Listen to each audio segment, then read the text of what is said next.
Этот дом построен Мустафа Ибраимовым, дядей моей матери Арлюк Эсма Аблелимовны.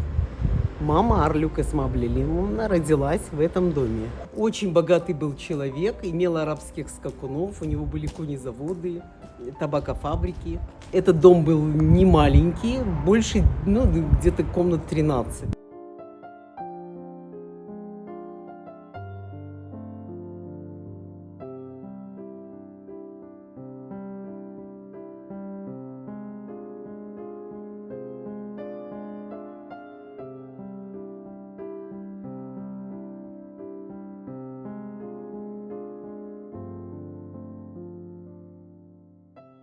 Его тесть Сейтапте Капари был один из 6 братьев моей прабабушки Фадме Шерфе Капари.